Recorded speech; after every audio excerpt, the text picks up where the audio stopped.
Hey pals, I've been offline for a while. For the past week I've been ignoring Twitter, ignoring Discord, I've mostly stayed away from the gaming streams, letting editor Dave do some solos in my place. So you know what that means? A new, huge, deep dive dev video. Don't worry, this one won't be as primally cringe as the Chugga Conroy drama breakdown, but we are going to be getting into the nitty-gritty details of another gaming controversy, this time the Stellar Blade censorship story. The last time I mentioned Stellar Blade on this channel was in my video on the male gaze, and this is a direct continuation to what we spoke about back then, so make sure to go back and watch it, because the conversation has only ramped up in the months since launch. Here's a quick TLDR of the drama leading up to Stellar Blade's release. While gamers loved how Stellar Blade was shaping up, games journalists and online progressives screamed about how objectifying and problematic the game was for having Eve's fat ass jiggling around the screen. She needs a little bow and she's on her way to middle school. I just don't get her at all. Like that nose. The nose is very different. Yeah, that nose is definitely not Asian. She's Wasian. They took a white woman and supplemented some white woman DNA into this girl to make her a little more white. If you're working on the physics of the way her body moves rather than the physics of the actual game, which you can see in there does not look great, that's how you know that you've messed up. Jesus. Right.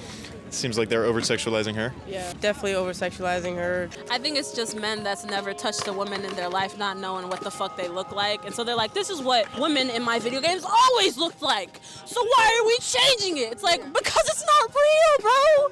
You're living in a fantasy. Wake up. This isn't the Matrix. At the same time, the progs were praising Baldur's Gate 3's sexuality, specifically the bear scene, but also its casual nudity and orgies. The hypocrisy can be understood once you realize that progressives divide human sexuality into two camps. There's problematic horny, which is any form of sexuality that is straight, or conventionally titillating, or romantically sincere, and then there's safe horny, which is any form of sexuality that is queer, or raunchy and goofy, or lustful and fundamentally empty. Basically, it seems to me that progressivism as an ideology contains within it a rejection of the heteronormative, and sincere, emotional human sexual interaction, with strings attached, is probably the most heteronormative you can get. So, all of their politically acceptable sexual representation is either superficial or destructive. I want to talk about the game itself a bit before getting into the controversies. If you're only here for the controversies, fair enough. This isn't a game review channel after all. Skip ahead to 3630. And if you're specifically here for my explanation of the story, why I ultimately don't think it's Sony censoring sexual content, skip ahead to 109.51. However, I really do love video games, and I'm not going to have an excuse to actually talk about how I feel about Stellar Blade outside of this. So fuck it, I'm going to ramble for a while.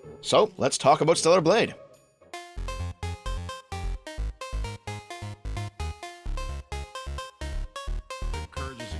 This attack is eerily realistic. Everything is sexist. Everything is racist, and you have to point it all out. Stellar Blade released for the PlayStation 5 on April 26, 2024, nearly 2 months ago at this point. It's currently a PS5 exclusive, but just like how the various Final Fantasy games that come out on the PS5 tend to drop on PC after a year or so, everyone expects that Stellar Blade will see a PC release, probably sometime in 2025. We played Stellar Blade on stream, and it was a pretty fun romp. The game isn't perfect, it's got some pretty huge flaws in fact, but it's still really, really good. It's definitely a Game of the Year contender in my book. In terms of graphics, the game is beautiful, runs smoothly, at least in the PS5's performance mode. The lighting and weather effects are all great, the environment's excellent. If I don't sound too excited, I think it's just because better graphics don't excite me anymore, That's a pretty common opinion nowadays though. The soundtrack is easily the breakaway component of the game. This is actually one of those rare new game OSTs worth listening to casually, in my opinion.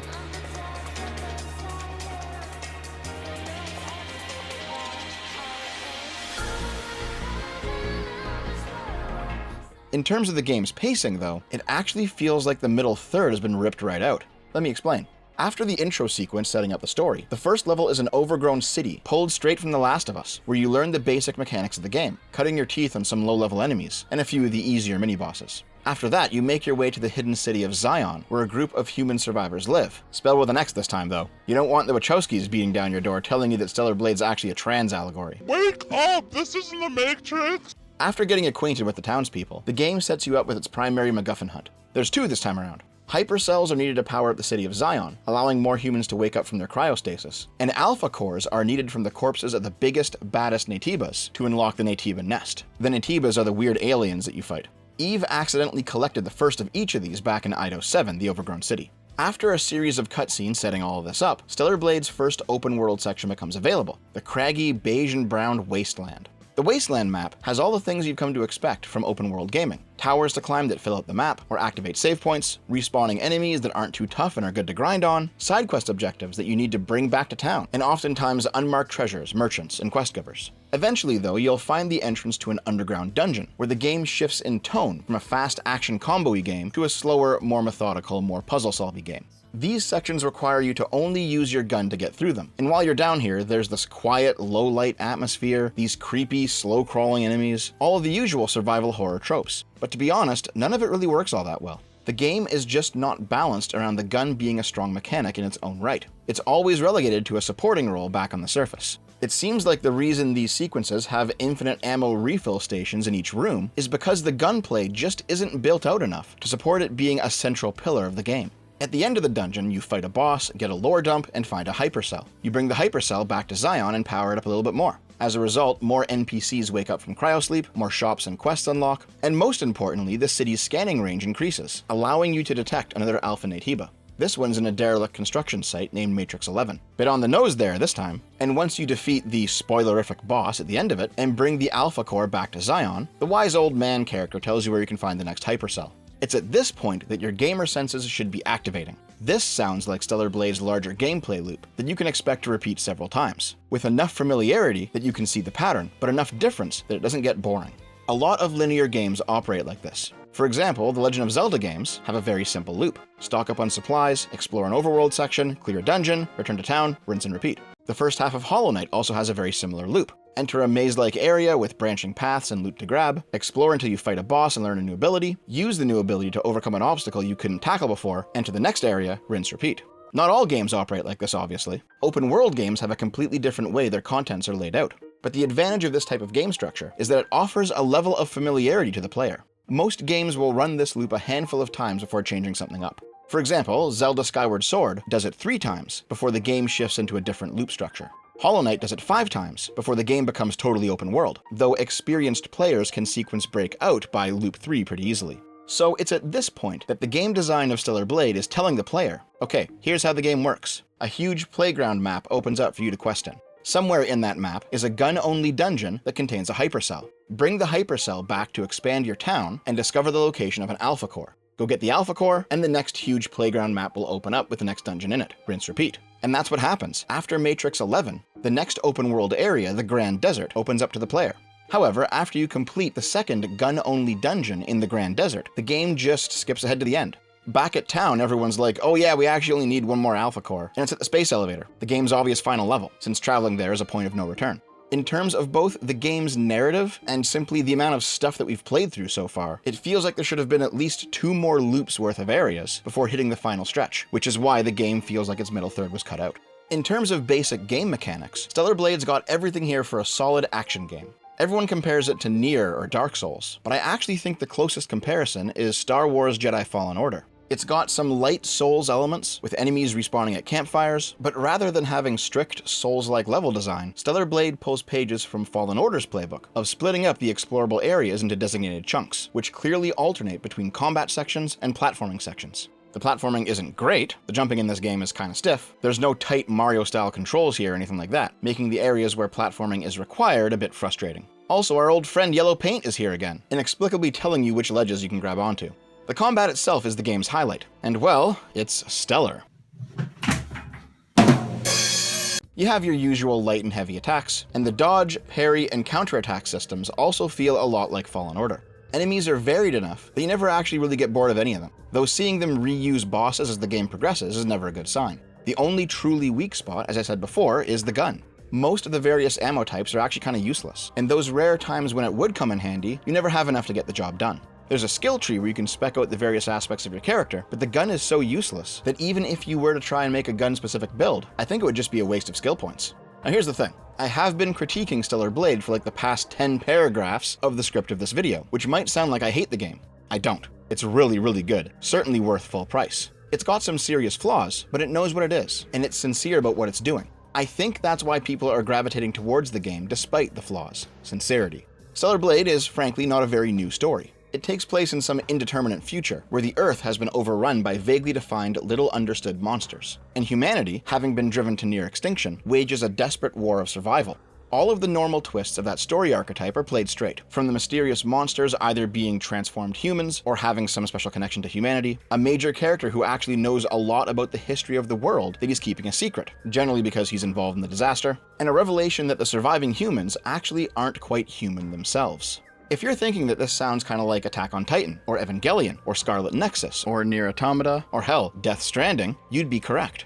When it comes to the story department, Stellar Blade hits every story beat and does it competently, but anyone who's been around the block a couple of times will not be surprised by any of these reveals. In fact, of those examples, it's Nier Automata that Stellar Blade pulls most of its story from, and frankly, Stellar Blade does it worse. Both games are about existential despair, about picking up what's left of your life after discovering everything you believed was false, every motivating force was fake, every relationship was a lie, and what you do in the wake of all of it. But Nier just does it better than Stellar Blade. Except the ass, I'd personally prefer Eve over 2B. But despite this, Stellar Blade does it with sincerity, the same way that Nier did. It is invested in its own lore. It's not plagued with fourth wall breaks at inappropriate moments, or shoehorning in the author's political views where they make no sense, or the relieving of any tension with a misplaced millennial writing joke. Stellar Blade allows its drama to play out with the appropriate seriousness, and I think the main reason everyone's drawn to the game despite its flaws, putting aside the obvious reason, is because it's simply not ashamed of what it is. Not just in terms of sexuality, but in terms of story. In another era, I might not like Stellar Blade as much as I do, but right now our culture is suffering from a lack of sincerity, so seeing a game be truly sincere makes me want to overwhelmingly recommend it.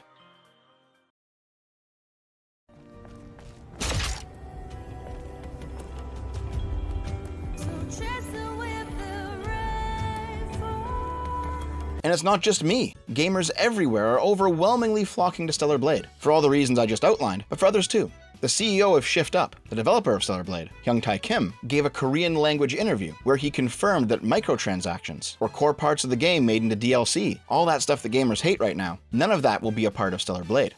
He said specifically, "We want to make it clear at this point that Stellar Blade will not require players to spend any additional money beyond what they paid for the package." Moreover, as the launch of the game approached, this thread by the account Gaming Rukiana went viral. A thread, "Boycott Stellar Blade. The company that made the game, Shift Up, removed the work of 2 women because they were feminists. I'm a victim and a former employee of this game company." Both the thread and the account have been nuked off the internet, and they're not stored on any internet archive that I can find, so I don't actually know what's contained in this thread. But people were absolutely memeing on this online. Like, you've already sold me on the game, dude. You don't need to tempt me anymore by saying they fired feminists. So I decided to look into the situation. What I discovered is that the 2 feminists who were fired were contractors working for the game. Around the same time, the Chinese gaming giant Tencent purchased 20% ownership of Stellar Blade. The 2 fired feminists in question may have been publicly complaining about the fan-servicey nature of the game on the Korean internet, at the same time as the Tencent purchase was being negotiated, possibly to drum up some bad press. One Discord post from somebody who claims to be Korean says that they believe Tencent will try to censor the game in order to make a Chinese release viable. The Gaming Rukiana account is long gone, and all of my attempts to get any conclusive information have failed, unfortunately. I did find a few interesting tidbits though. This individual may have been tweeting in both English and Korean about Stellar Blade for quite some time, because this tweet from September 17th, 2022 is a meme image of a bunch of muscled men heading out to buy Stellar Blade. This tweet is in reply to something that Gaming Rukiana deleted, so presumably back in 2022, they were also posting negative stuff about the game. And this was just a Western shit poster giga-chatting about how they're gonna buy it anyway. Continuing to poke around led me to discover some deep lore threads about Gaming Rukiana on the Korean side of Twitter. All of this stuff reads like they've been in several online controversies over the years, and they've changed their online name multiple times in order to escape their reputation. But without any context to any of these stories, I really don't know what to make of them. But hey, it is interesting to see that this sort of thing happens cross-culturally. In any case, this was basically a perfect storm.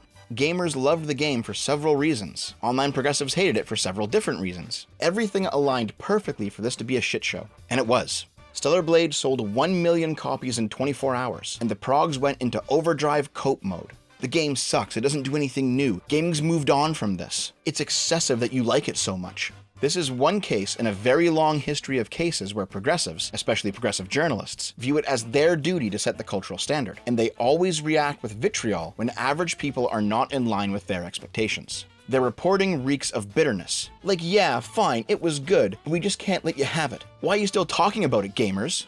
The primary drama revolved around Eve's attractiveness, and how progressives viewed her as objectifying, which I went into detail about during that previous video. It's the same argument that Anita Sarkeesian made all those years ago. In dozens of third-person games with playable female characters, the character's butt is brought to the forefront, and that's where the player's focus is directed. In Batman Arkham City, for instance, the player's gaze is drawn to Catwoman's behind, which is emphasized by her costume and exaggerated hip sway. And this happens all too often. You can't miss it.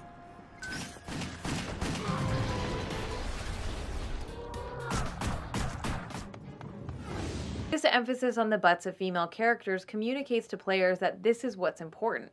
This is what you should be paying attention to. It communicates that the character is a sexual object designed for players to look at and enjoy.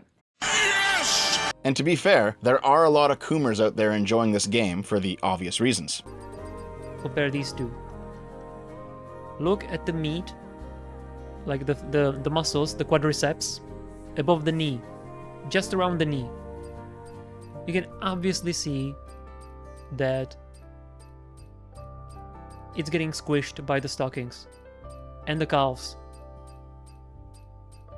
I think this is very obvious. Right? Oops. And God bless him, it is your sovereign right to coom as much as you like, buddy. But the conversation has a lot more to it than that.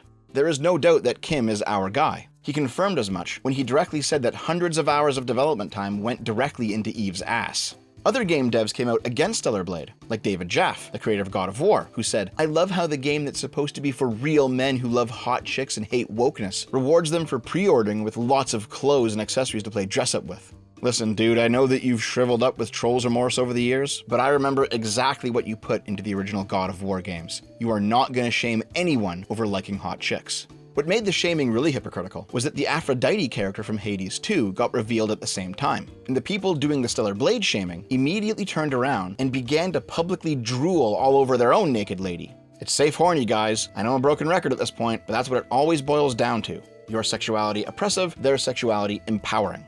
At the same time, they went out of their way to rewrite history and claim that they never said Bayonetta or Nier contained objectified female characters. Those were actually empowering icons of feminine sexuality. But Stellar Blade? No, that's for the men, that's evil.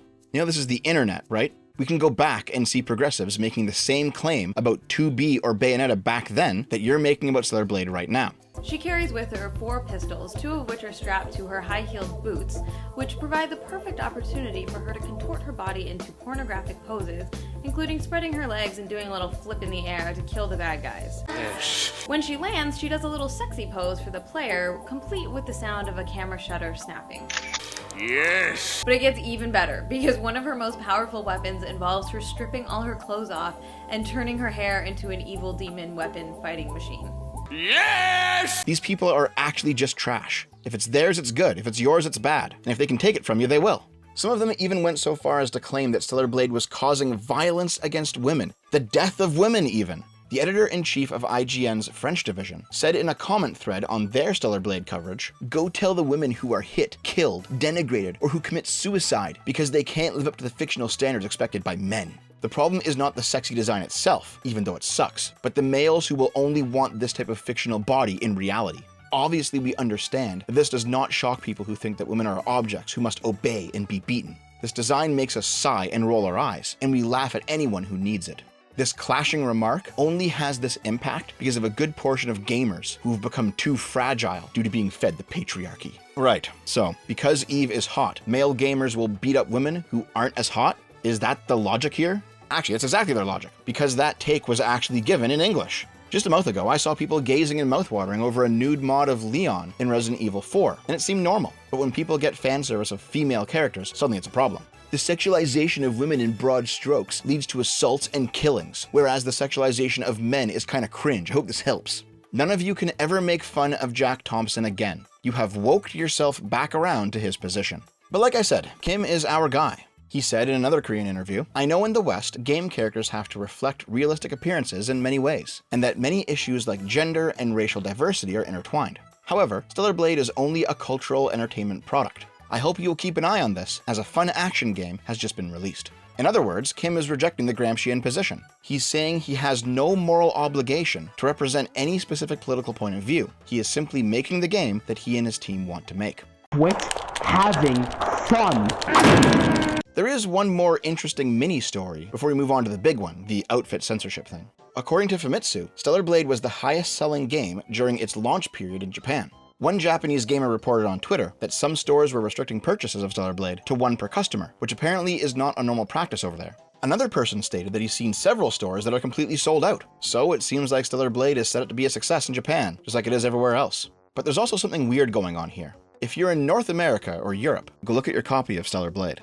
You'll notice that all the various voice languages are available. The native Korean, which is the best one, along with English, French, German, Italian, Dutch, but no Japanese. If you buy the game in Japan, there's a Japanese voice option, but not anywhere else. Only versions of the game bought in Japan have a Japanese voice option. Some people think that it's due to the nature of the Japanese voice acting industry. They didn't want to get the rights to that performance outside of Japan, since it might have been an extra headache. That is possible, but unlikely, since they do it for anime all the time.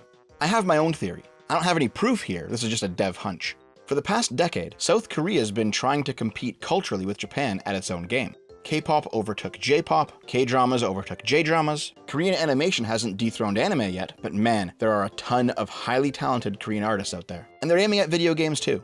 Japanese game devs are regarded as some of the best in the world. I personally think the Japanese language release was deliberately omitted from all non-Japanese releases of Stellar Blade, and the only Asian language included is Korean, because Shift Up wants it to be clearly known that it's a Korean studio that made this game. But that's just a theory. A dev theory.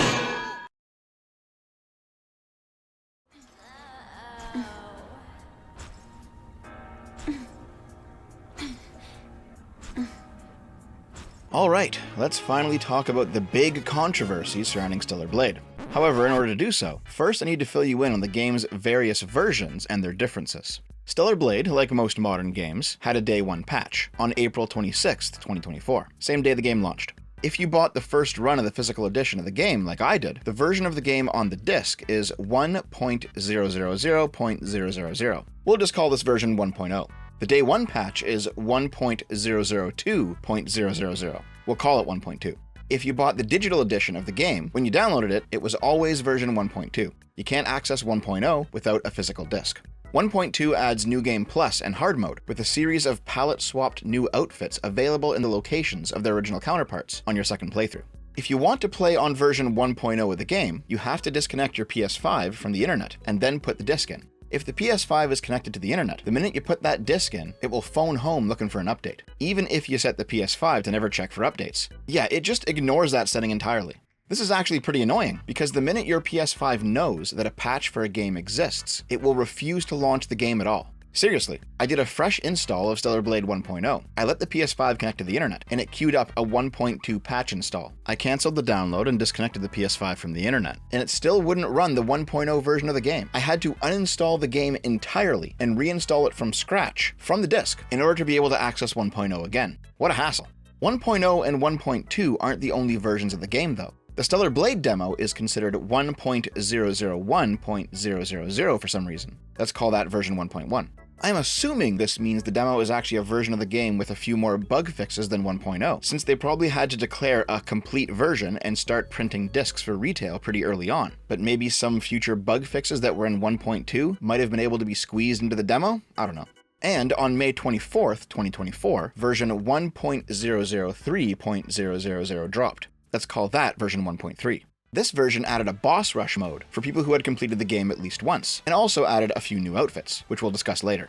As far as I know, now that 1.3 is out, there's no easy way to access 1.2 anymore, unless you've already got it installed on your PS5 and you haven't yet connected it to the internet.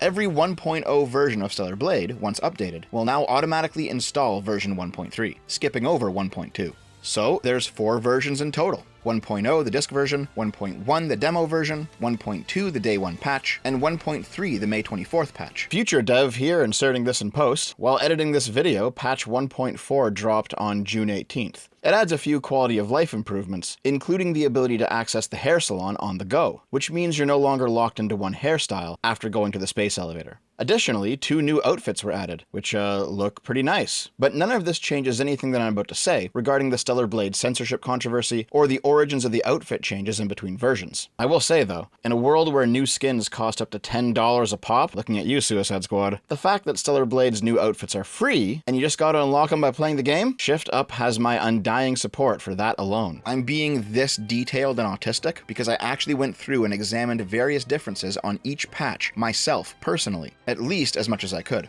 This is important because on April 21st, 2024, a few days before release, the official Twitter account for the game declared that Stellar Blade offers the same uncensored version in all countries, including the Japanese version, with this dramatic graphic showing pixelation and a red X with the words "uncensored all countries" boldly on top of it. Maybe I'm reading a bit too much into this, but considering that Japan has some weird laws regarding the pixelation of certain body parts, it seems to me that their use of pixelation in this image, while specifically mentioning Japan, might actually be a direct reference to Japanese law? I don't know. What I do know is that people took this tweet in the West to mean that Stellar Blade was going to be completely uncensored, and it's this declaration around which the entire controversy orbits. Firstly was complaints about the blood and gore of the game getting censored.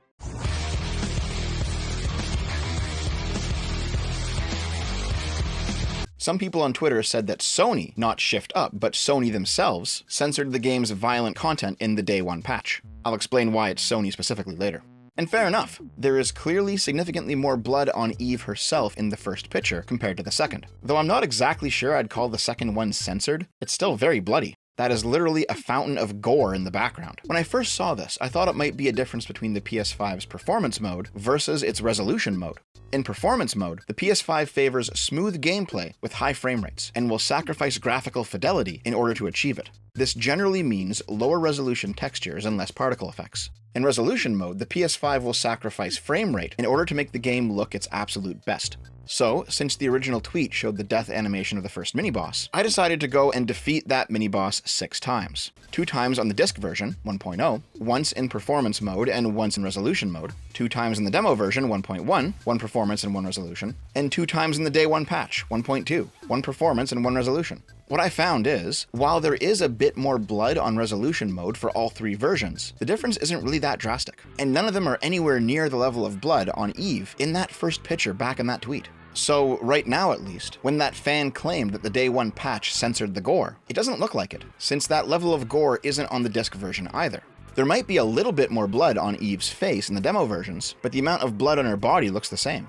I went back to the January 31st trailer and checked out some finishing moves in there too. There are instances where Eve could get quite bloody, and still there's only a few drops on her, like every other version of the game. So I don't know where this came from, man. And then I realized something. That original tweet was specifically comparing the skin suit. Now, the skin suit is a special outfit in the game, in that it's the only outfit that actually changes gameplay, since you have no shields whatsoever while you wear it. All the other outfits are just cosmetic. It's also by far the most revealing outfit of the bunch, as Eve is basically naked.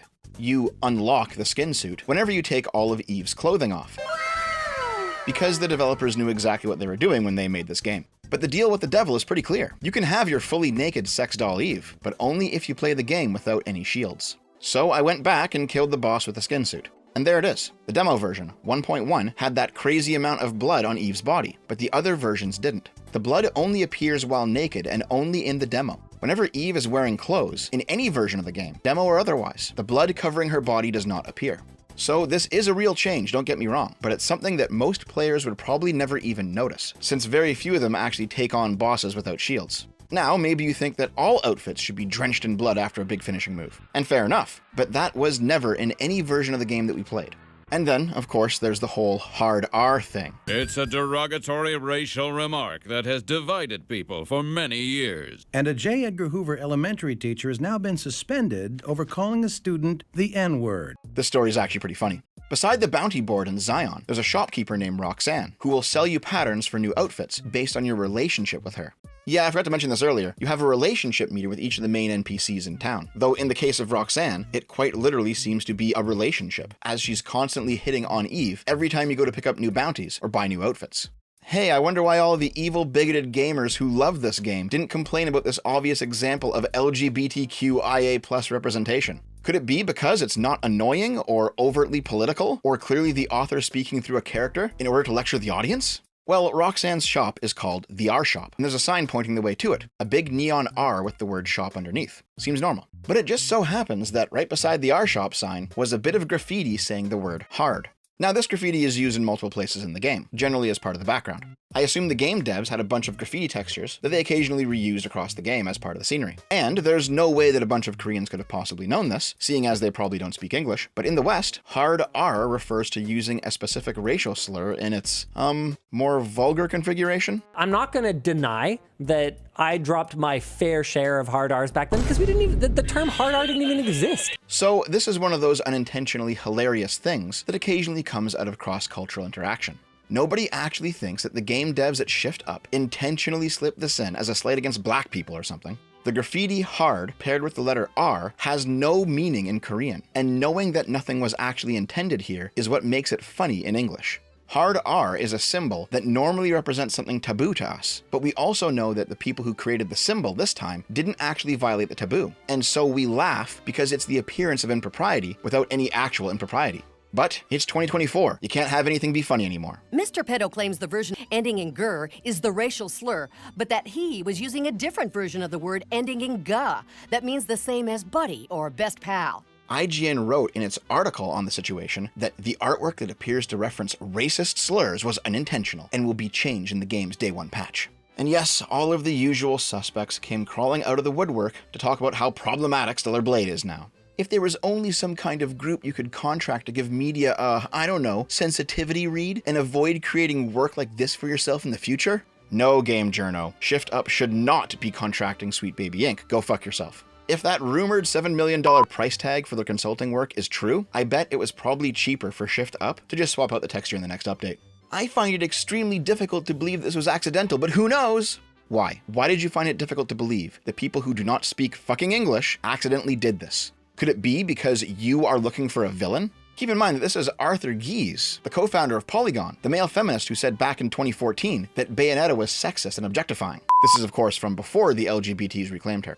I have a sneaking suspicion that AI might have been used to make some of the game's posters. They really are just grasping at straws here. Like they couldn't censor the game's crazy amount of sexuality, so they're spinning up a nothing burger over this hard R thing in order to try and claim some kind of victory. I think they're just gonna be like, oh, okay, sure, we'll change it back. Like, we love sexy things, like, why not? I feel like that's going to be the ultimate answer here. The problem being, like, they're going to take this as, like, some huge win that, like, they conquered, you know, woke Sony censorship and stuff, and just these totally invented narratives that are not based in reality. Well, if you still want to see the hard R for yourself, it exists on the disc, version 1.0. But future patches did in fact change the graffiti from saying hard to crime, which is another one of the random graffiti textures you see throughout the game. So now, instead of saying hard R, it says crime R, crimer. You know, the internet slang term for a black person who commits crimes, a crimer.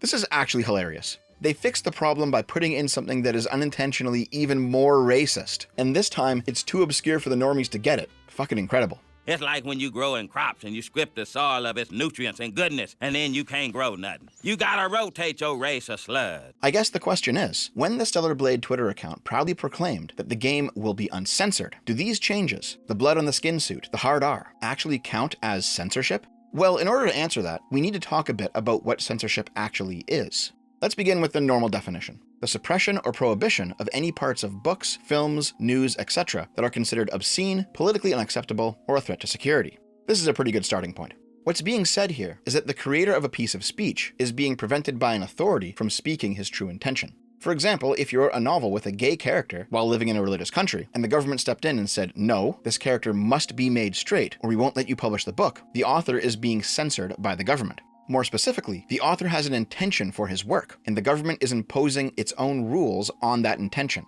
Therefore, what this means is a determination of whether or not something is censorship necessarily requires knowledge of the author's intent. After all, if an author writes a draft of a book and then goes back and edits his own work, he's not censoring himself if he's changing his work to be more in line with his intended vision. Intention is key. Keep this in mind for later, as it's very important. So when the blood on the skin suit or the hard R was changed in future versions of the game, was that censorship? For the hard R, probably not. I'm sure that Sony actually did tell Shift Up to change it, as IGN alluded to, because Sony is a multinational corporation that can more easily discover the English context of hard R as opposed to Shift Up, a Korean developer without much connection to the English-speaking world. So the authority part of censorship here is covered with Sony's involvement. But was the intention of the author violated by the authority of Sony? Probably not. I find it hard to believe that hard R was a core part of the artistic vision that somebody at Shift Up had for Stellar Blade, and it's just not the same game with the change. In other words, there's authority, but there's no violated intention. What about the bloody skin suit, though? Well, it's possible that Shift Up changed things to be less bloody between the demo and the release, in order to adhere to some standard for violent content that Sony imposed on them. If so, that would be censorship. But we can't know for sure, unless somebody at either company came out and said so, or there were some emails leaked or something, proving that Shift Up intended for the blood to be present and Sony stepped in and said, no, take it out. It also might be the case that the game just ran better with less blood effects, and so they changed it for hardware reasons. In that case, is it censorship? I don't think so. No authority would be imposing on their intention. Think about it. If somebody had a grand vision for a piece of art, and it didn't turn out quite like they intended because they just couldn't pull it off due to some practical limitation, that doesn't sound like censorship to me. The artist's intention might have been violated, but there's no authority doing the censoring, unless you want to pin it on God or nature or the universe or something. It also just might be the case that the people at Shift Up themselves genuinely wanted to change the amount of blood on the skin suit. After all, in the demo, the only version of the game where we actually saw the excessive amounts of blood splatter on the skin suit, that blood wasn't present on any other outfit in the demo. That might speak to intention. If Shift Up themselves considered having tons of blood on Eve after a finishing move, and then came to the decision of their own volition to tone it down, it kinda makes sense that they actually missed making that change for the Easter egg costume in the demo, but did make it for the main costumes. Once again though, this is just guesswork. However, this leads us to the biggest controversy of them all, and really, what people actually mean when they say that Stellar Blade was censored. Let's take a deep dive into the censored outfits of Stellar Blade.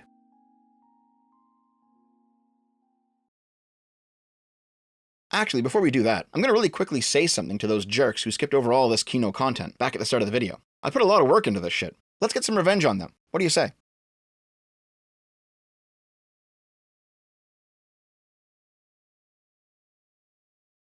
Hello, my friend. If you're here having skipped ahead from the beginning of the video, welcome to the only part that you care about. Before we start, I just want you to know that during all of the incredible content you just passed over, you missed some vital information concerning the arrest of Hillary Clinton. I wish you could have been there. I guess I could put up a second timestamp, leading back to where I dropped the information, but unfortunately you've already used up your quota today. I guess you'll just have to watch the entire video for yourself. Have fun.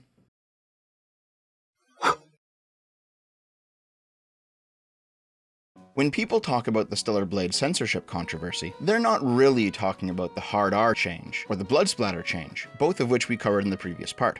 No, what people mean are the censored outfits. We all know that Stellar Blade's big hook is the fact that the game is unapologetically sexual in a 2000s era video gamey, almost pornographic way, during a time where sexuality, at least male sexuality, is shamed and repressed by progressive prudes who view it as a destructive social force. The character from a bygone era, I do think the character model was actually like very distracting in not a good way, because like with the camera angles chosen, it just felt like this game seems like a game that came out in like 2002 in terms of its, like character design. It's like a bit old and not flattering, I don't think, for a modern audience. In comparison to something like Forspoken, which has, yes, it has a much more realistic looking character designs. It's not these hyper proportioned something or another's, but it also seemed, I don't know, a bit more grounded in a way that I found much more appealing than what we saw here. From a general standpoint, I do agree with you, but I do think Project Eve, when it comes to facial construction,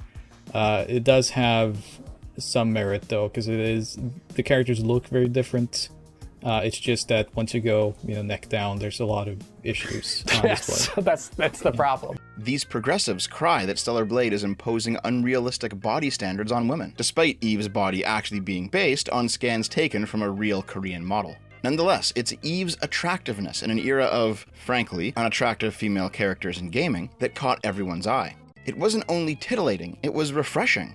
When David Jaffe made fun of the fact that men wanted to dress up Eve like they were playing with a doll, we all know he's being retarded, because the point of the outfits is that they're attractive, and Eve is a hot lady. That's it. You change outfits to get some new eye candy on the screen while you're playing the game. If you think that kind of overt sexuality is problematic or degenerate, fine, I don't care, but that's clearly what the intention is. So, when it turned out that the day one patch included numerous changes to several outfits in the game, seemingly in direct contradiction to what Shift Up declared on Twitter, that Stellar Blade would be uncensored everywhere, fans got really angry about it. What's wrong with you, bro? What the heck? You tripping, bro? You tripping!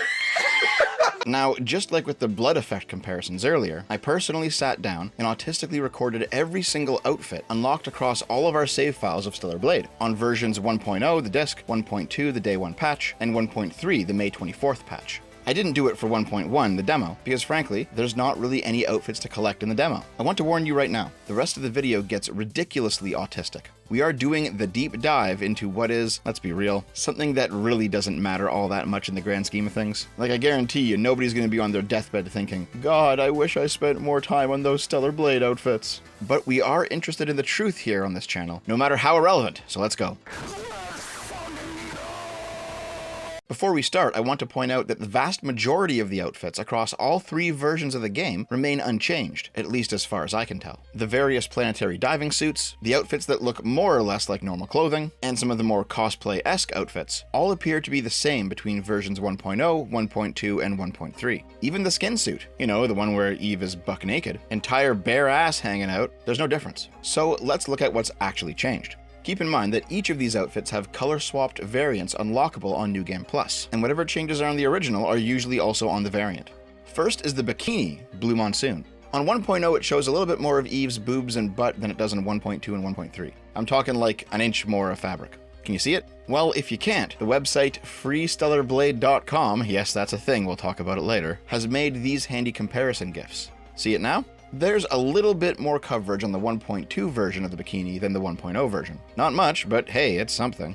Next up is probably the single most important factor for why this story blew up on Twitter, the holiday rabbit outfit. I don't really know how to describe this one. It's like an open-backed hoodie with the zipper down exposing some cleavage, the hood's got bunny ears attached, and the bottom half of the sweater turns into a swimsuit bottom with a bunny tail. It's weird, but you can't deny that it's cute. But this one was altered in 2 ways.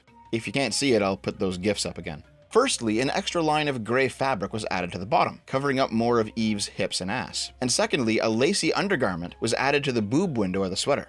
This one just doesn't make any sense to me, frankly. Why not zip up the sweater instead of wearing the lace? And why does the extra fabric call attention to itself by being a different color? In fact, because the New Game Plus variant is orange, the extra strips look really out of place there. Next, let's look at cybernetic bondage. This one explicitly looks like a fetish outfit, which is suitable given the name. The only real difference between version 1.0 and 1.2 is that the cleavage was covered up by this extra line of white fabric right across the boob window. What's interesting about this one is that the menu icon for the outfit implies that the front should be done up entirely with, what is this, a red string? While 1.2 adds the white boob covering, the 1.0 version has a similar stomach covering. This was also added at some point before 1.0, because in that January gameplay trailer I mentioned earlier, you can actually see Eve wearing the Autonetic bondage outfit, which is the yellow variant of cybernetic bondage, unlocked on New Game Plus. And in that trailer, both the boob window and the stomach are fully exposed, like the icon suggests, and unlike Autonetic bondage in 1.2. Outfit 4, the cybernetic dress. No changes between 1.0 and 1.2 as far as I can tell. However, in that January gameplay trailer, the semi-transparent mesh that covers the sides of Eve's hips and stomach, as well as the upper half of her boobs, is significantly more see-through than in all playable versions of the game.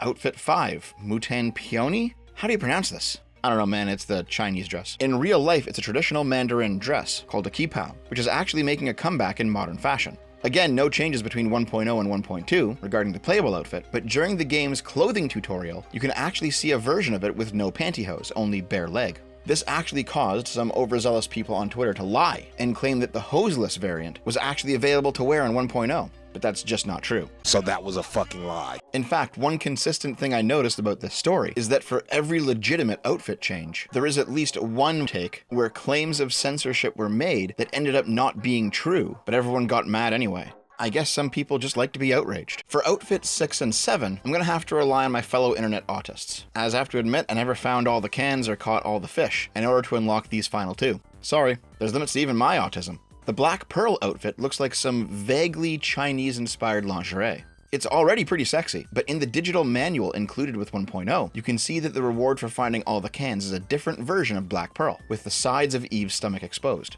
The other outfit, Ocean Maid, is just maid-themed lingerie. Again, the icon shows that the sides of Eve's stomach should be exposed, just like with Black Pearl. But on the actual outfit, the sides are covered up with a skin-toned fabric. And, just like with Black Pearl, in the 1.0 manual, there's artwork of Ocean Maid with Eve's sides exposed. Also, I'm not sure where this comes from. It looks like a picture of an early version of the game from a trade show or something, but this appears to be an uncensored version of Ocean Maid. So there they are, the 7 censored outfits. There's actually a few more, but we'll get to them later. These are the 7 important ones. Holiday Rabbit and Blue Monsoon were changed between 1.0 and 1.2. Cybernetic Dress, Black Pearl, Ocean Maid, and Mountain Pony were all changed between a previous beta version of the game and 1.0. And Cybernetic Bondage changed twice, in both steps. Beta to 1.0, where the stomach was covered, and 1.0 to 1.2, where the cleavage was covered. And the fans were fucking livid, let me tell you. Stellar Blade had made this big public show about the game being uncensored, and then not only did they do a day 1 patch, changing probably the most popular outfits in the game, but a whole bunch of autismos, like me, dug around previous trailers and discovered even more changes.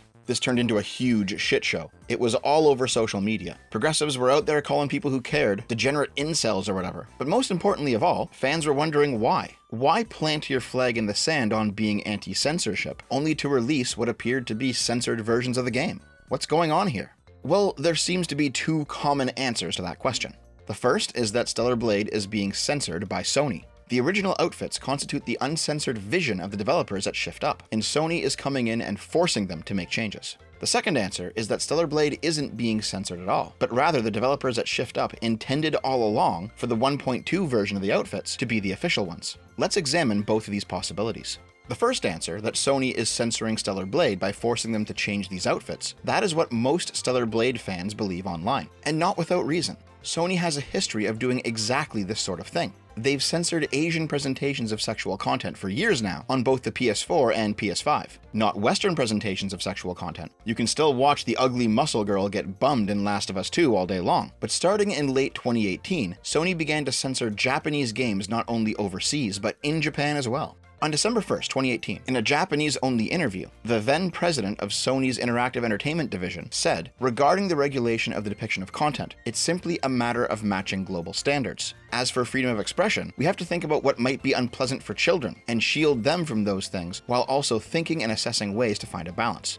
By April of 2019, an English Sony rep told the Wall Street Journal that the prevalence of the #MeToo hashtag, as well as the popularity of live streaming, had motivated Sony to change their policies regarding sexual content. More specifically, they are particularly concerned about Japanese games that feature sexualized images of underage girls. And if you look at a list of games that Sony has censored under this new policy, a lot of them do fall into that category. Some of them don't. For example, Catherine Full Body censors some lines that Western progressives considered to be anti-trans from the original game. Devil May Cry 5 features a nude scene of an adult woman that was censored. But the vast majority of these games feature anime girls who are like 16 or 17, with sexually suggestive artwork or in sexually suggestive situations. Now listen, I'm not opening up the whole lolly debate can of worms in this video. We are not tackling whether or not Sony was morally correct to force these changes today. The fact remains that they did. The developers intended for their work to be one way, and Sony came in and made them change it. It might be censorship that you personally agree with for moral reasons, but it's still censorship. Remember from earlier in the video, censorship is the suppression of art for reasons of obscenity, politics, or security, and this is clearly for obscenity.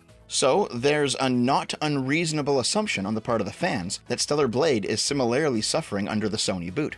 The second answer, that Shift Up always intended the 1.2 versions of the outfits to be the official canon outfits. Most fans don't believe this. And yet, that is what Kim himself said in an interview on April 29th, 2024, when directly asked about the controversy. 검열절국 버전으로 다시 할 수 있는 방법을 생각하고 계신지 아니면 이런 이슈를 혹시 지금 알고 계신지는 한번 좀 물어보고 싶었습니다. 예, 당연하게도 이 이슈에 대해서 인지를 하고 있습니다. 다만 이제 저희가 최종적으로 여러분들께 보여드리고자 하는 것은 1.000.2 버전의 의상이 같습니다. 그래서 그게 최종 프로덕트라는 것을 확실히 말씀드리고 싶고요. 다만 이제 이것이 어쨌든 유저 여러분들을 완전히 납득시켜드릴 수 있는 답변은 아니기 때문에 지금 현재 그것에 대해서 내부에서 논의 중입니다. 그래서 조만간 한번 그 부분에 대해서 말씀드릴 수 있는 기회가 있을 거라고 생각합니다. On the official transcript of this interview, posted to the Korean gaming site GameAbout, translating the question to English more or less says the same thing, that the outfits in 1.2 were what Kim originally intended the game to feature, but also that they continue to discuss the issue internally. Korean comments praised the person who asked the question, who, based on the context of people responding to him, sounds like he might be a Korean e-celeb or something. While other people are asking for the original 1.0 versions of the costumes to be added back in as new outfits, or microtransactions or something. So, there's the two main positions. There's a lot of precedent for the Sony's censoring Shift Up version of events, but there's not a lot of direct evidence, while the Shift Up always intended this version of events is directly confirmed by Kim himself. Now, it could be that Kim is just blatantly lying out of his ass in this interview, and this isn't actually his intention, and Sony is forcing him to basically take the fall. That is what most of the irate fans following the Stellar Blade story believed on social media back when the interview first dropped. And again, not without reason.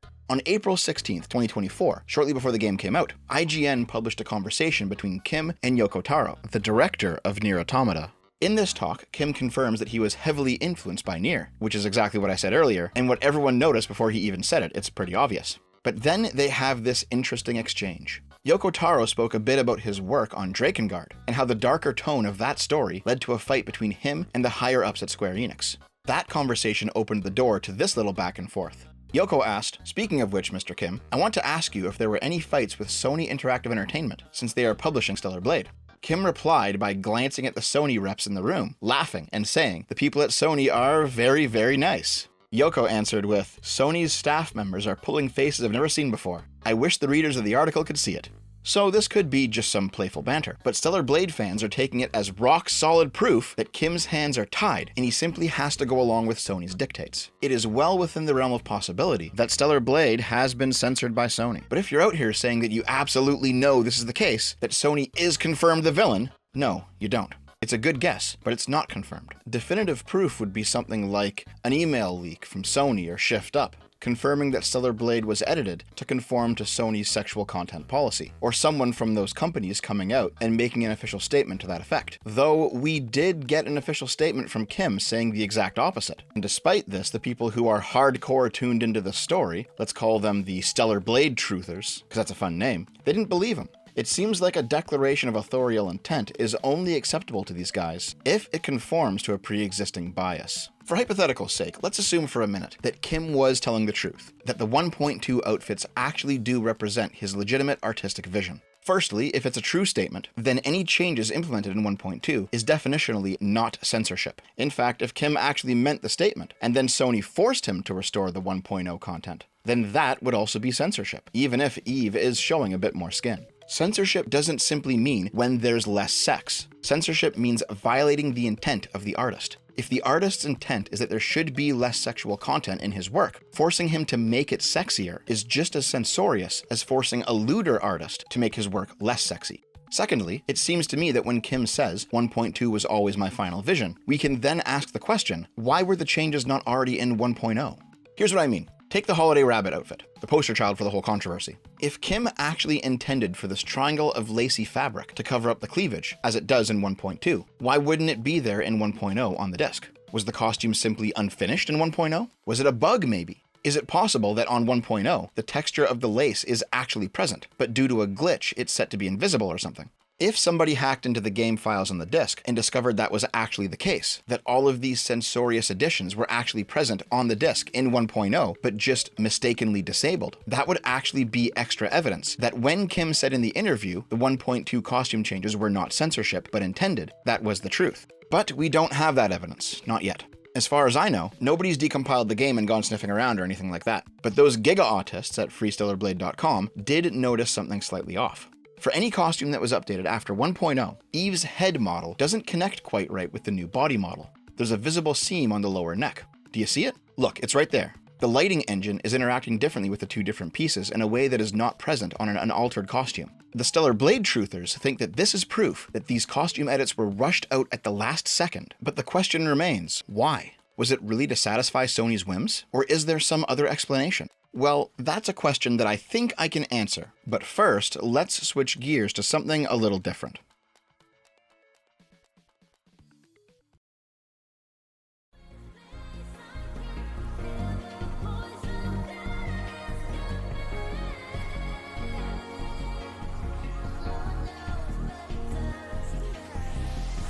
It should come to absolutely no surprise to anyone, but the gamers were fucking pissed about this. Remember, they were promised an uncensored Stellar Blade. All of the game's advertising emphasized its sexual content. People bought it on the promise that it would be titillating like the games of old, before the dark times, before woke fucking losers ruined everything. And right out the gate, a day one patch censors sexual content. People were livid.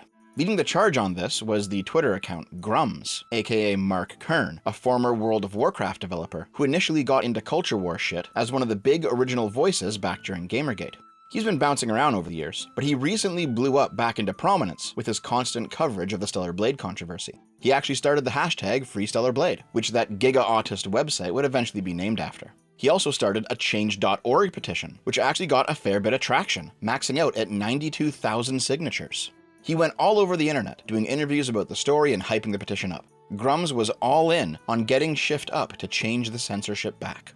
His petition wasn't the only angle of attack, though. A bunch of gamers started canceling their PlayStation Plus subscriptions, leaving comments declaring that they would not support Sony if they continued to censor Stellar Blade. There's a rumor floating around the internet that the mass cancellation numbers actually hit the thousands, maybe even the tens of thousands, and Sony was so spooked that they pulled the trigger on making Helldivers 2 require a Sony PSN account to play on PC in order to pump those numbers back up, which was another whole separate shit show that horribly backfired in their face. Grummz bringing so much attention to this story painted a massive target on his back, and frankly, things started to get out of hand. Some guy named Toneman replied to Grummz showing off a comparison video of changed versus unchanged outfits, with the tweet, $20,000 to anyone that makes this dipshit disappear. Yeah, this is probably just some retard who's pissed off or trolling on the internet. It's highly unlikely this is a credible threat. However, the socialist political streamer Denims came out of nowhere to hitch herself to this whole shit show, upping the price to $30,000 on her Twitch stream. Listen, I'll up the number, okay? $30K to anyone who'll make this dipshit disappear and make Eve's breasts bigger. Okay, you have to do both. Alright? Because then it's a win-win for me. I get more breast, and I don't have to see that moron on my timeline anymore. Now, Denims has a whole ass deep lore that once again, we'll have to go into another day. Long story short, she's just another one of those dumb commies who orbits Hassan Piker. And, like with Toneman, I don't think this is a real threat, she's clearly just being an edgelord. But we all know that if you or I went on Twitch and made an edgy joke that even remotely sounded like a threat, targeted at somebody who's left-leaning, we would be banned fucking instantly.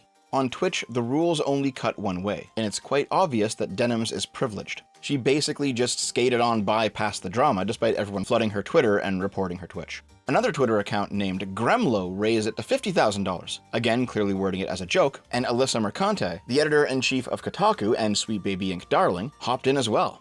I know I sound like a broken record here. All of these just read like jokes, and to take them as serious declarations of violent intent is frankly kinda silly. But that's how Grummz took them. He treated these not as the jokes they obviously are, but as serious threats, which to me is pretty cringe. I'm not exactly surprised though, since he's basically flipping the progressive script. Vocal anti-Gamergate voices back in 2014 and 2015 did this exact same thing. They took jokes, or trolls, or obvious sock puppet accounts that were clearly made 5 minutes ago with the intent to harass someone, and treated those messages like the entirety of Gamergate, all of its biggest names and supporters, had signed on to that harassment, when clearly we didn't. That was ultimately just some anonymous retard. Frankly, it's a dishonest tactic. While I might side with Grummz on a lot of the issues, I think he's become, I guess, a bit too terminally online. Like, come on. Making a big deal that Stellar Blade's Twitter account unretweeted Kotaku's article? There's gotta be something more worth your time, dude. Even if it was fun to see Mercante be bitter about it. However, all of this harassment simply served to raise Grummz's profile even more, which in turn breathed new life into the Free Stellar Blade petition. And the Stellar Blade truthers let out a cry of victory when the May 24th patch, 1.3, finally dropped. The 1.3 patch notes were published on the official PlayStation blog. Firstly, the patch added a new boss rush mode. If you complete all the bosses on normal difficulty or higher, you unlock the Neuralink suit, which is a completely original outfit. 1.3 also added 2 new outfits that can be picked up at Adam's safe house, the black and white Kunoichi outfits, which we'll talk about a little bit later. And the patch notes ended by outlining a few minor balance changes and quality of life improvements. However, 1.3 also added 2 more outfits that weren't mentioned in the official patch notes. Available to purchase at Roxanne's shop, you know, the Hard R shop from before, are 2 new outfits, Midsummer Red Hood and Midsummer Alice. Nobody at Shift Up or Sony has publicly said anything about the existence of these new outfits, but the people over at Free Stellar Blade immediately took it as a sign of victory. At first glance, these 2 new outfits addressed all of the major fan concerns. Midsummer Red Hood is an alteration of Holiday Rabbit. It's red instead of black, there's no bunny tail on the butt or bunny ears on the hood, the original cleavage window and hip line from the 1.0 version of Holiday Rabbit have been restored. In fact, there's even a semi-transparent section of the outfit that partially shows off even more of Eve's side stomach. And she's also wearing what appears to be some light bondage straps underneath the outfit, as well as some see-through stockings that visibly squish her thighs. Meanwhile, Midsummer Alice is an alteration of cybernetic bondage. It's blue instead of red, the boob window is fully on display, but the stomach section is completely redesigned. Instead of a stomach window down the middle, there's corset-style lace on either side. Additionally, way more of the leg is visible, as the boots are completely absent, replaced with heels. To me personally, Midsummer Red Hood is probably the most titillating costume in the entire game. The entire original shape of the 1.0 Holiday Rabbit is maintained, with parts of it even being made semi-transparent. Yes, the addition of the chest straps cover up a little bit more skin, but it's clearly meant to be an explicitly sexual addition to the outfit. To be completely frank, when we're talking about fully objectified, extremely hot chicks, sexual energy isn't only based on how uncovered they are, but also how their covered parts are covered. There's a reason that lingerie is generally more popular than a woman simply being nude, after all. I'm thirsty. Due to the additions in 1.3, the Free Stellar Blade people declared victory, at least some of them did. Grummz posted on Twitter that Midsummer Red Hood and Midsummer Alice were uncensored outfits. A vocal minority of the Stellar Blade truthers jumped on him though, pointing out that these are not exactly the 1.0 versions of Holiday Rabbit and Cybernetic Bondage, which caused Grummz to backtrack. He ended up saying, no, not everything is uncensored, but this was also Kim's vision. And yet, you spoke and he listened. He gave us new designs that reflected both of our desires. Take this great victory today, and tomorrow our voices will grow even stronger. Step by step, we will reclaim all of our hobbies. Well, that's a great sentiment, Grummz, but some of the rank-and-file people in the Free Stellar Blade hashtag are still pretty grumpy about it. A lot of them viewed this as Grummz giving up the fight to get the exact 1.0 outfits back. Nonetheless, on May 31st, Grummz's petition was delivered in person to the Shift Up office in South Korea, and that seems to be where Grummz's involvement in the story ends. He's since moved on to other things. After that event, the hashtag largely died down, but those people that remain seem pretty angry. They didn't get those exact 1.0 outfits back. The new outfits are nice, but these purists view them as token offerings designed to get them to shut up. No, they want every single thing restored, and they're continuing the fight, which is why freestellarblade.org was created, in order to document every single minute change and continue to argue for every single unfulfilled promise. Remember earlier in the video when I outlined 7 major outfits that were changed? Well, it's time to talk about those other smaller edge cases. Let's see what else the Free Stellar Blade people took objection to. No. The Keyhole suit is available very early on. It looks kinda like black and red futuristic dominatrix gear, frankly. There's a white and blue variant available in New Game Plus, and a black and yellow variant available if you bought the deluxe edition of the game. There's no difference between the 1.0 and 1.2 version of the outfit, but the description of the outfit in all versions explicitly mentions an open chest. But hey, this chest looks pretty covered to me. What's all this underpaint or technology or whatever covering it up? The Daily Denim outfit has Eve wearing jeans with a tie and a suit vest that exposes some side boob, along with detached sleeves. Once again, no changes between 1.0 and 1.2. But way back in the 2019 Project Eve trailer, this outfit was shown and it was significantly more revealing back then, 5 years ago. The denim bottom was gone, replaced with planet diving style leggings and a thong. This version of the outfit also appeared in a 2021 trailer. And then there's an unknown outfit. In the January 2024 trailer, we can see what looks like a red version of Mountain Pony with a larger boob window and planet diving style leggings in red. Despite being shown off 4 months before release, this outfit never made it into the game. And the Free Stellar Blade people want all of this restored, and they're continuing the fight until they get it. I'm out, man. Okay, these guys are actually fucking nuts. This is a level of detail that is far beyond what any normal person would ever go into. And frankly, the demands attached are just as unreasonable. These guys want stuff from trailers that was never even in any version of the game. Not in a demo, nothing. Only the giga-autists could hyperfixate on these minute differences and believe that demanding old versions of outfits from trailers from years ago, or thinking that there's hidden old outfits due to text descriptions or something, only they could believe these are at all reasonable requests. Is it censorship if content from an early trailer doesn't make it into the game? Is the entire contents of the cutting room floor actually just censored content? That makes no sense to me. Sometimes stuff is just cut early on and doesn't make it in. Doesn't mean it was censored. Of course, these are actual giga-autists we're talking about here. In fact, some of these people recorded a short public video to include with the Free Stellar Blade petition, and well, I'll let these guys speak for themselves. This petition is not only to free Stellar Blade, but to send a clear message to Sony, Nintendo, and the rest of the publishers in the gaming industry that we players will not tolerate any form of censorship moving forward. Thank you. Hey Sony, I want you to take off the censor off the games, Stellar Blade, because I'm looking forward to play this game as well. Because my game won't be here until Wednesday from the mail, and I want things to change and what's going on around the world and stuff. And sign a petition, all right, and stuff. All right, bye.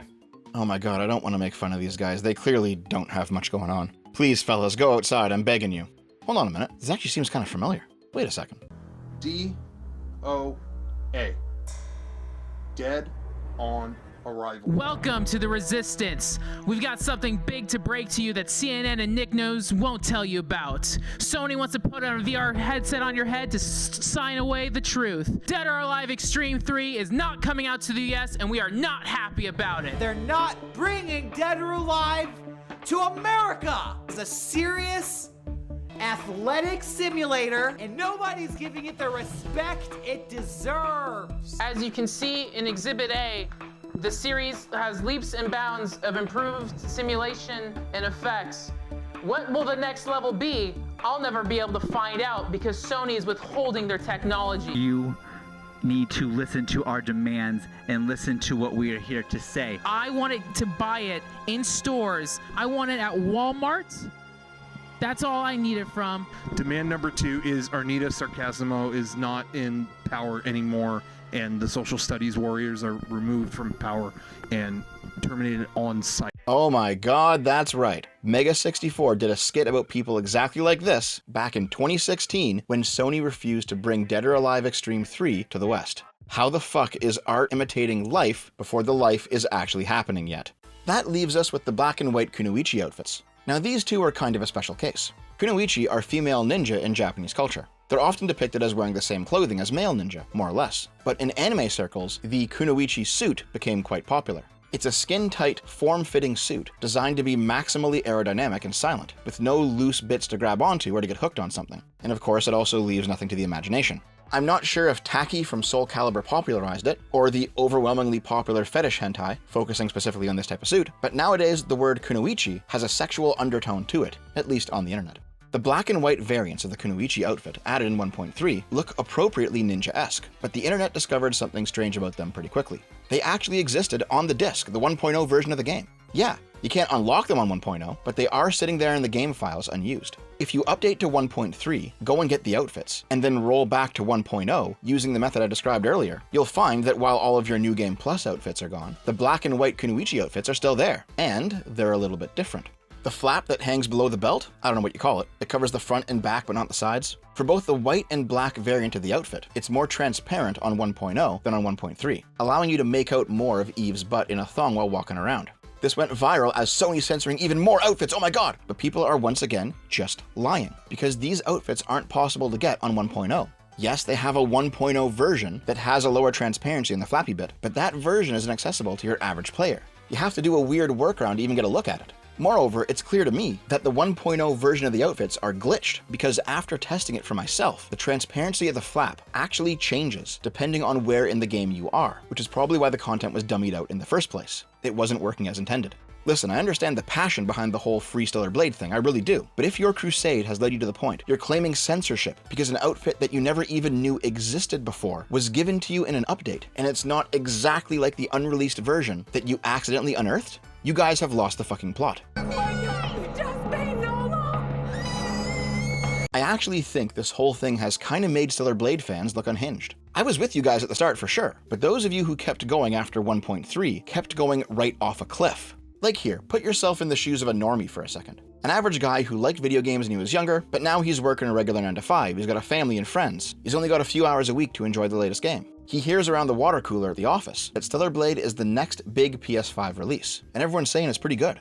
He also might hear from that one nerdier, terminally online coworker that there's actually a controversy surrounding Stellar Blade, that Sony toned down some of the sexual content of the game. So our normie friend decides to swing by GameStop after work on Friday and pick the game up. Sure, it'll take him a month or two to casually chew through, but that's how it is when your time's limited, and hopefully by then the next big release will be around the corner.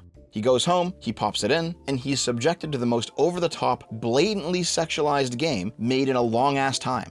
As our normie friend enjoys seeing Eve jiggle around the screen in a bunch of different outfits, he asks to himself, wait, the nerds are angry because this game was censored?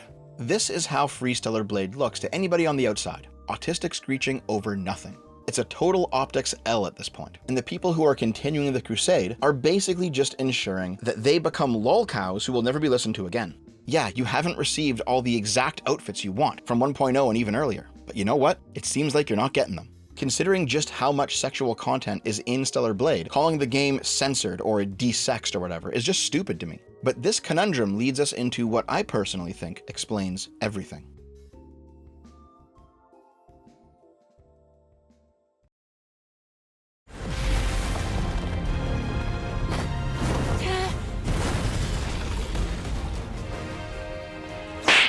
Can't show that in a Christian manga. Remember earlier in the video where I laid out the two main theories as to what was happening with Stellar Blade's changes? The first is that Sony forced Shift Up to censor Stellar Blade, and the second is that Stellar Blade isn't being censored. This was always the original intention of the developers working at Shift Up. If Sony really was censoring the game, that seems to go directly against Kim's words on the matter. Is he just lying to us? If Shift Up really did intend the outfits to be in the 1.2 version, why do the 1.2 versions appear to be rushed out the door? These questions cast doubt onto Theory 2, but we can now ask similar questions that cast doubt onto Theory 1 as well. If Sony really is hell-bent on censoring Stellar Blade, why did they allow Midsummer Alice and Midsummer Red Hood to go through? If your answer to that is because of the fan backlash, well, why didn't they just revert to the 1.0 costumes then and call it a day? Surely that's an easier way to give fans what they want. In fact, what exactly is Sony censoring anyway? Like, okay, let's look at the Holiday Rabbit again. The difference between 1.0 and 1.2 is lowering the bikini line and covering up the cleavage. Got it. So this part of the side hip or stomach area and the boob window are the problematic bits. For Cybernetic Bondage, it's the boob window again. For Ocean Maid and Black Pearl, it's again the side of Eve's stomach. If these are the parts of female anatomy that Sony finds too sexual, then why do other outfits have no problem showing them off? You can see almost all of this stuff on the bikinis. You can see cleavage and the exact thigh and groin area censored on Holiday Rabbit on the Orca Exploration suit. The Prototype Planet diving suit has a giant open strip up both sides, showing off all of the hip, all of the side stomach, and the side boob area. The Raven suit has a large boob window, and it's quite literally a window this time. Racer's High, Black Wave, and Punk Top each show off parts of the outer thigh and stomach that were censored on other outfits. Then there's outfits that do directly cover up more skin, but are nonetheless clearly fetish outfits meant to be sexually appealing. And finally, there's the skin suit, which on its own destroys any narrative of Sony censorship right out the gate. The more hours I poured into looking over all of these outfits in extreme detail, the more the Sony censorship story just didn't make any sense. There's just too much that they're not censoring. If they actually wanted the cleavage gone, or the stomach gone, or the thighs gone, they wouldn't have left so much of them. But at the same time, the "this is how Shift Up always wanted it" narrative also doesn't feel quite right either. Not after seeing how rushed out the 1.2 outfits seem to be. Regardless of what Kim said in that interview, it seems like something motivated them to change the outfits as fast as possible in time for a day one patch. And then I noticed something. I saw the pattern.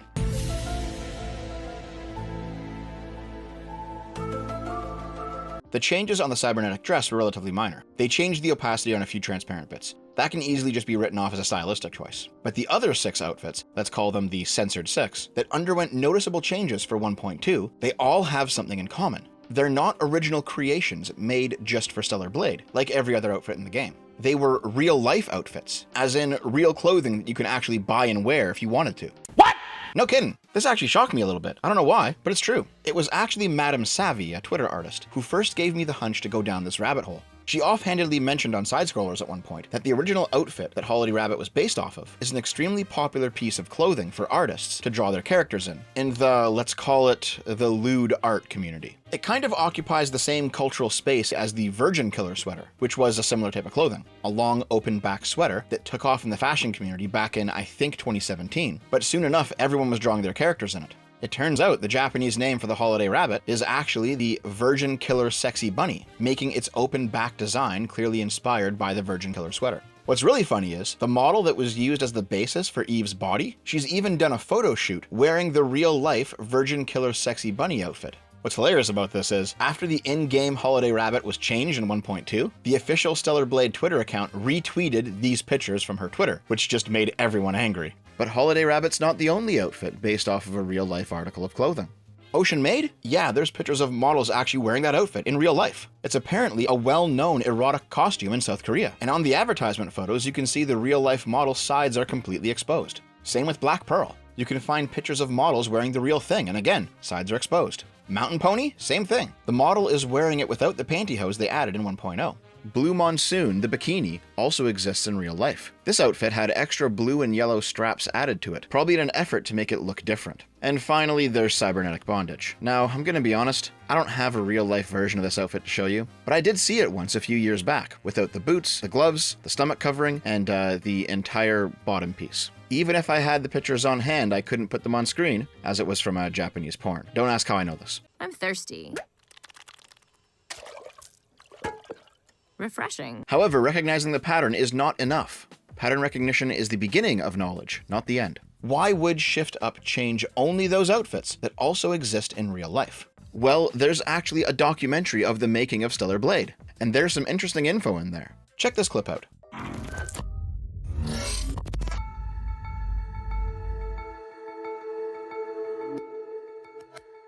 We don't start by drawing the characters first. We actually search and reference the costumes first.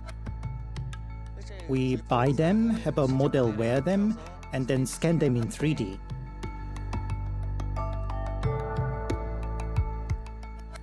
The idea was to create something of a higher quality and with more realistic visuals. And I thought that this was the perfect technology to achieve that. Right away, this looks like the same location where Eve's body model got scanned for the game, so that tracks. But one of the Shift Up guys said that they buy costumes and then scan them into the game. The costume they're currently working on in the video is this generic female uniform thing. Military-looking top, 6 buttons, cuffs, with a skirt bottom. You can also see it scanned into their software here. Now, they pretty clearly use the real-life clothing they buy as a baseline, and then heavily alter it for the final release, because this outfit, as is, doesn't appear in Stellar Blade at all. But it does vaguely resemble the black full dress outfit, or the Black Rose outfit in-game. When you check out a lot of the more normal-looking clothing in Stellar Blade, like Wasteland Adventurer, or Daily Biker, or Daily Sailor, or whatever else, this stuff all looks like they picked up some real-life clothes, scanned them in to use as a basic template, and then manually edited them to include those fantastical or cosplay-esque, or sometimes sexual elements that they wanted to see. But all of the outfits that were deliberately changed in the Day 1 patch, the Censored Six, they were scanned into the game and simply used as is, at least initially. This is when I came to the conclusion that apparently nobody else has figured out on the internet, because I haven't seen a single person talking about this. It's my opinion that the outfits were changed because they were the stolen intellectual property of the fashion companies that their patterns belonged to.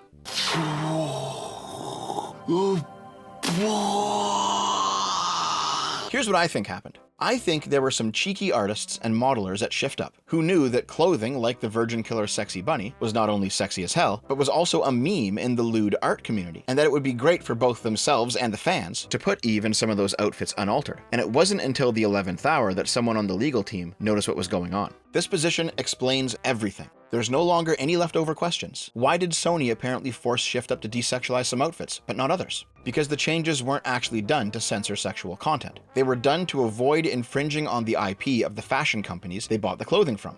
Is Kim lying when he says that 1.2 is his intended vision? Yes, but not because Sony is forcing him to take away your video game boobs. He's lying through his teeth because saying the truth, saying, oh yeah guys, we totally just stole those costumes, but we realized it was theft afterwards so we changed it, is just opening the door to a lawsuit.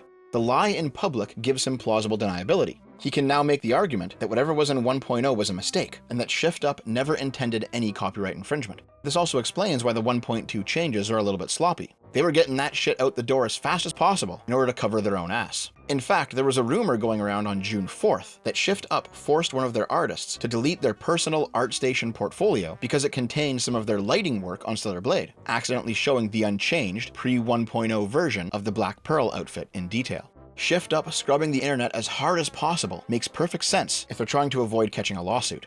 When I ran this theory by my friend Arch, he asked me a pretty good question. Can a clothing pattern actually be copyrighted? And you know what? I didn't have an answer for him. It seemed like it should be able to, but what do I know? So I went digging around, and I accidentally uncovered a whole new rabbit hole. South Korea's patent law was first established as the Korean Copyright Act of 1957. This act served to codify the previous Japanese patent law that was imposed on Korea during the Japanese colonial period, which lasted from 1910 until the end of World War II, when the Americans kicked them out. The new Korean Republic inherited a lot of its legal structure from the old Japanese colonial authority. The stuff that was racially biased against Koreans was repealed, obviously, but a lot of the more politically inconsequential stuff, like patent law for example, was simply kept on, because it was relatively easy to retrofit, and there was more important stuff going on at that time. The Japanese got their patent law by signing on to the Berne Convention in 1899. Before this, there was no concept of intellectual property in Asia. The Berne Convention was an initiative pushed primarily by France and Germany to codify a multinational standard for dealing with patent laws across international borders. The British patent law was primarily concerned with economic use. Copyright began in the UK as a state-granted monopoly to enjoy the profits of a work. This focus on economics, combined with the generally free speech orientation of British culture, led to the development of fair dealing law in Commonwealth countries. After the American Revolution, the US inherited British patent law as a part of their common law, and fair dealing became fair use. But the patent law in the Berne Convention was a little bit different. It had copyright, which was more or less the same as the British version, but it also had author right, which is an idea that doesn't really exist in the Anglosphere. Author right includes the right to be attributed, or to remain anonymous as you wish, as well as the right to reject any distortion or mutilation of the work by another party, if it would damage the author's honor or reputation. It's mainly for this reason that author right directly conflicts with fair dealing or fair use. This is another one of those times where the French and the Germans have a fundamental philosophical disagreement with the British over a component of liberal thought. It's just Locke versus Rousseau all over again. It always comes back to that fucking conflict. Paradoxically, modern Korean patent law contains both fair use and author right. Author right was inherited from Japan, who got it from France and Germany through the Berne Convention, while fair use came from a 2011 trade agreement that South Korea signed with the United States. Ever since then, the Korean patent situation has basically existed in a legal quagmire of contradictions. There's an English language breakdown of the current mess from 2020, where it's described that the legal protection for intellectual property in fashion goods in South Korea is covered under the Trademark Act, the Copyright Act, the Design Protection Act, and the Unfair Competition and Protection of Trade Secrets Act. It seems to be the case that noteworthy clothing patterns can be registered as trademarks, while the Copyright Act basically states that you can't copyright common articles of clothing, like a t-shirt for example, but you can copyright any artwork printed on them. The unfair competition one punishes people who manufacture counterfeits, but doesn't define what counterfeits are beyond a product that imitates the shape or form of another product manufactured by another person. And the Design Protection Act seems to contradict the first two by laying out a 3-point checklist of novelty, creativity, and industrial purpose before a clothing pattern can be patented. I've got to assume a lot of the stuff is just getting lost in translation here. What I do know for sure, though, is that back in February of 2024, news broke in South Korea that all of the major Korean fashion companies had come together to form the Brand Intellectual Property Rights Protection Association. The purpose of this organization is to legally protect the patent rights of all Korean fashion companies against an apparent overwhelming wave of copyright violation happening in South Korea right now. Chinese companies are currently stealing Korean fashion patterns, reproducing them cheaply using sweatshop labor, and flooding the South Korean market with knockoff products. So basically, the Korean fashion industry created this organization to collectively pursue aggressive legal action against the rising tide of Chinese counterfeiters. And the South Korean government is on board with the operation. On April 1st, they formed a unit to specifically handle enforcement of design infringement, and by June 4th, this stuff was already paying off, as the organization announced the success of several major crackdowns against Chinese counterfeiters in South Korea.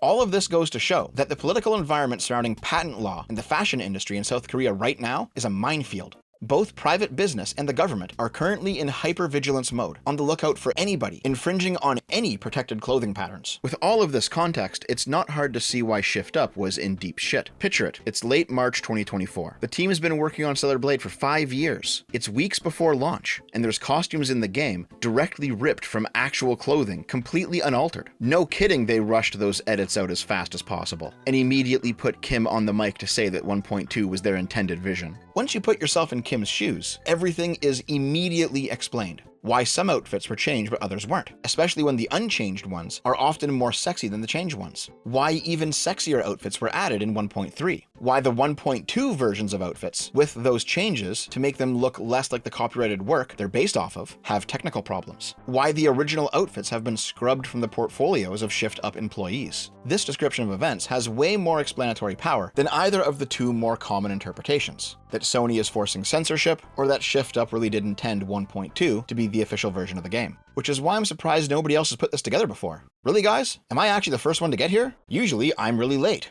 I guess it's the first time for everything. So, what's the final verdict? When the Stellar Blade Twitter account triumphantly declared that the game would launch uncensored in all regions, did they actually break that promise? The answer seems to be, it depends on where you draw the line.